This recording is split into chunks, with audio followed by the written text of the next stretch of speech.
Vale, pues hoy os traigo la segunda parte de esta serie de vídeos de Chernóbil, en el cual básicamente tuvimos la oportunidad de explorar nada más y nada menos que la propia central nuclear que hace 35 años atrás estalló. En el vídeo anterior estuvimos 72 horas dentro de la zona de exclusión de Pripyat, aquella zona que quedó totalmente clausurada para el acceso humano. Os voy a dejar ese vídeo por aquí para que lo veáis si no lo habéis visto. Pudimos ver cómo a medida que nos íbamos acercando cada vez más a la central nuclear, los carteles de radiación se iban haciendo presentes a lo largo de la carretera, con el objetivo de evidenciar el hecho de que allí había una alta radiación y que por lo tanto los visitantes tienen que tener mucho cuidado con ello. Nada más llegar a la central nuclear nos equiparon con varios dosímetros personales. Estamos equipados todos nosotros con esto de aquí, que es un dosímetro personal, que básicamente lo que va a hacer es recibir la misma cantidad de radiación que nosotros para tener un control exacto de la cantidad de radiación que entra en nuestro cuerpo. Realmente estamos en una central nuclear, la seguridad no es precisamente poca, y menos en esta central nuclear en particular. Como podéis imaginar, entrar ahí dentro no es moco de pavo, como decimos aquí en España, no es algo muy sencillo, y por lo tanto nos hicieron firmar un montón de documentos. A partir de ese momento nos toca recorrer los largos pasillos que hay en la central nuclear hasta llegar a una zona en la cual básicamente nos hacen quitarnos toda nuestra ropa. Vale, nos toca literalmente desnudarnos para luego ponernos la ropa de seguridad. Literalmente nos quedamos en calzoncillos y con los calcetines puestos. Luego pasamos a la siguiente sala, en la cual nos proveen de una ropa especial, que es la ropa que utilizaremos durante toda la visita, con la intención de que el riesgo de estar en contacto con polvo radioactivo sea lo más bajo posible. Vale, ahora sí estamos realmente preparados para ir dentro. Podéis ver que realmente los protocolos de seguridad son bastante estrictos, sobre todo porque el polvo es lo más peligroso, por eso tenemos todas estas ropas que luego dejaremos aquí. Una vez preparados con todo el equipo, seguimos caminando y entramos a un largo pasillo. Nos toca pasar por aún más controles de seguridad y firmar más documentos de responsabilidad. 17 делегация, 8 человек, 1 человек сопровождения. Проходите!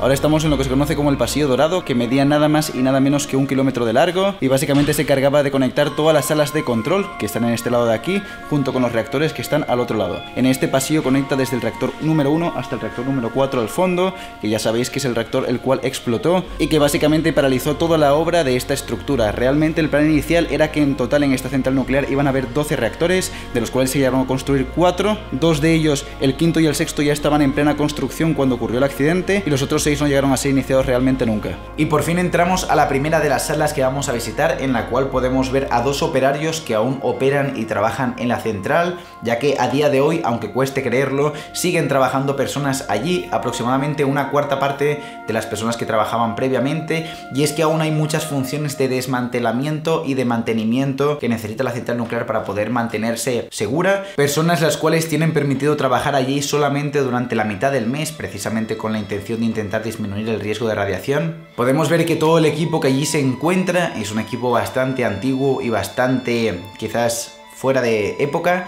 pero aún así a día de hoy se sigue utilizando para poder distribuir la energía de otras centrales que están cercanas a la zona, y es precisamente por eso que esta es la única sala que veremos durante toda la visita, en la cual siguen trabajando operarios. Seguimos caminando y entramos a una sala que básicamente cumple la función de ser la caja negra de la central nuclear. Vale, justo estos sistemas que tengo aquí son cintas que se encargaban de grabar toda la información que generaba el reactor. Básicamente cumplían la función de lo que sería una caja negra a día de hoy en un avión, y era mantener de forma muy detallada toda la información para que en caso de haber cualquier tipo de incidencia o fallo, toda esa información quedase registrada aquí. Evidentemente de aquí fue de donde se extrajo toda la información del fallo que había ocasionado la explosión del reactor número 4, y toda esa información luego se imprimía directamente desde esta impresora que estaba por aquí. Aún podemos ver algunos datos aquí impresos. Podemos ver que hay equipos Carl 6 por la sala. Estos equipos son equipos muy pero que muy costosos en su época. Esta central nuclear era una gran inversión para toda la Unión Soviética, y es por eso que allí querían que estuviesen los mejores equipos para que operase de la mejor forma posible. Tan infalible y tan bueno se consideraba que era este equipo que le pusieron el sobrenombre de la Roca.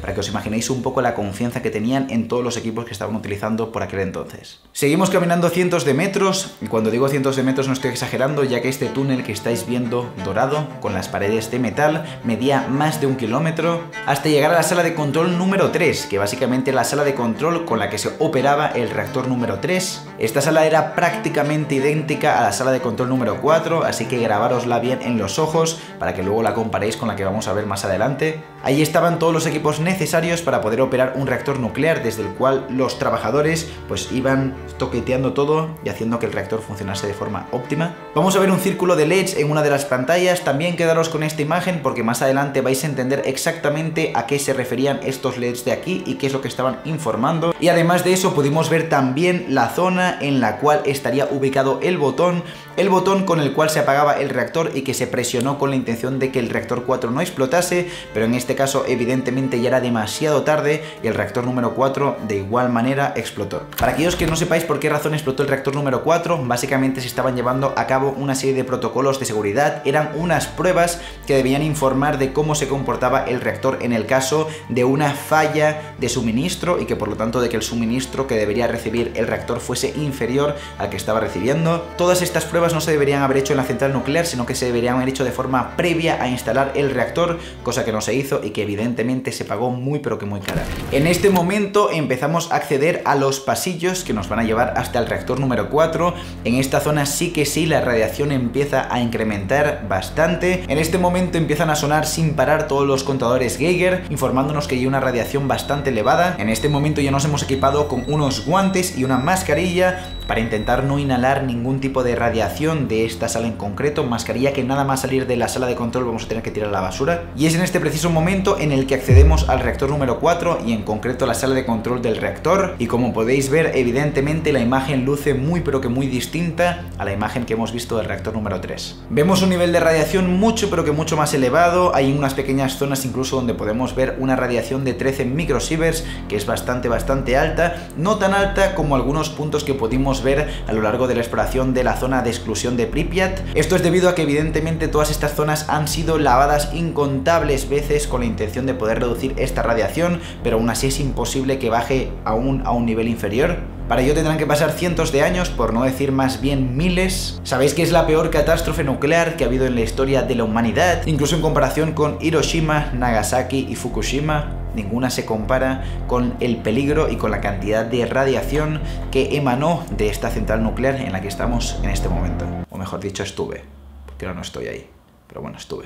La pared original de la sala de control era esta de aquí, aunque esta fue construida después precisamente con la intención de mantener toda la radiación que hay dentro de la sala de control separada. Nada más salir del reactor número 4, tenemos que hacer un control de radiación para asegurarnos que no hemos recibido una dosis demasiado alta. Es este aparato que estáis viendo en el cual colocamos las manos, los pies y la cabeza. Básicamente nos está haciendo un análisis de todo nuestro cuerpo para asegurarse de que estamos a salvo y podemos seguir adelante. Muchos me preguntasteis en el vídeo anterior qué pasaría en el caso en el cual esta máquina informase de que hemos recibido una radiación demasiado alta, y básicamente nos tendríamos que deshacer de toda nuestra ropa y tendríamos que tomar diferentes baños, probablemente más de uno, de agua fría. Era muy importante hacerlo con agua fría por la sencilla razón que si lo hacías con agua caliente los poros de tu piel se abrían y todas esas partículas se metían dentro de tu cuerpo. El agua fría evitaba esto y de esa forma te podías deshacer de todas esas partículas radioactivas. Luego pasamos a una sala bastante grande en la cual podéis ver unos depósitos enormes. Estos eran depósitos de agua que básicamente se encargaban de bombear agua al reactor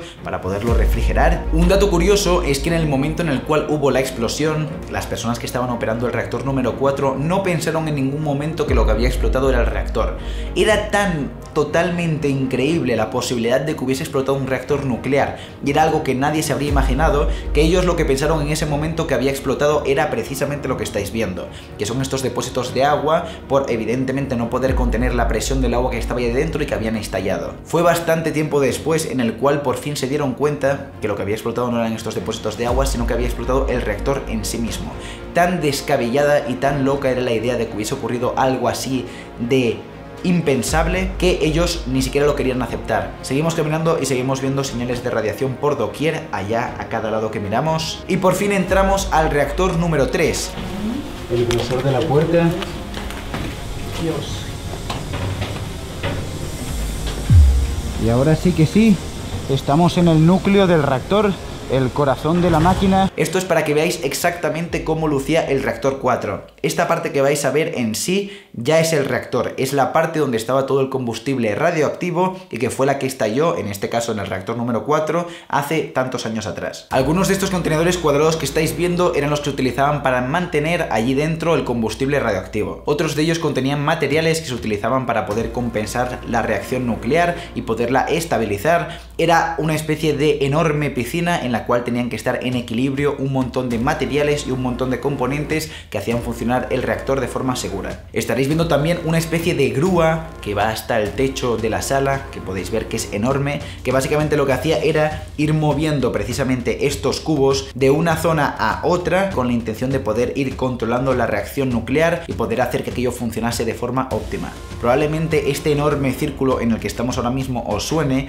y es que se corresponde directamente con lo que vimos en la sala de control número 3. Todas esas luces que vimos minutos atrás básicamente indicaban el estado de cada uno de estos contenedores de combustible. Para que os imaginéis durante un instante las dimensiones de cómo fueron la explosión, esto que estáis viendo es una tapa, es la tapa del reactor, que pesa nada más y nada menos que 2.500 toneladas. 2.500 toneladas que el 26 de abril del 1986 volaron literalmente por los aires al punto de hacer que toda esta gran circunferencia se desplazase de forma horizontal a forma vertical, y es como a día de hoy se encuentra dentro del reactor número 4. No sé si os hacéis a la idea de lo enorme que fue esta explosión, tan grande que destruyó por completo el edificio en el cual estaba, y es precisamente donde se tuvo que construir años después el sarcófago que a día de hoy mantiene toda esa radiación lo más controlada posible. Es en este momento en el cual, ya habiendo visto la sala de control del reactor número 3 y número 4, que es la que quedó totalmente destruida, y el reactor número 3 literalmente en persona, pudiendo caminar incluso por encima del combustible o de donde antiguamente estaría el combustible nuclear, que empezamos nuestro camino de vuelta, pasamos por diferentes controles de radiación y por controles de seguridad, volvemos todo el camino atrás y ahora sí que sí, ya hemos visitado la central entera, incluido el reactor 3, así que va siendo hora de cambiarse la ropa y ponerse de nuevo algo un poquito más cotidiano. Realmente vamos a dejar toda esta ropa porque aquí va a ser propiamente lavada y descontaminada, así que vamos fuera. Y justo detrás tenemos el arco. Este arco fue acabado de construir en 2016 y en principio está fabricado para poder durar 100 años y contener la radiación que hay ahí dentro. Luego de esto tuvimos la oportunidad de subirnos a uno de los autobuses que utilizan a día de hoy los operarios de la central nuclear y pudimos visitar la cafetería que allí hay. Y es que sí, sigue habiendo una cafetería operativa en la central nuclear de Chernóbil y por lo tanto evidentemente teníamos que comer allí dentro. Espero que no os perdáis el tercer y último vídeo que me queda por subir de Chernóbil, en el cual pudimos entrevistar a una señora de 86 años que decidió no abandonar Chernóbil en el momento de la evacuación y que 35 años después sigue con vida para poderlo contar. Suscríbete al canal si no quieres perderte más contenido como este y como os digo siempre, nos vemos en la morgue. Chao, chao.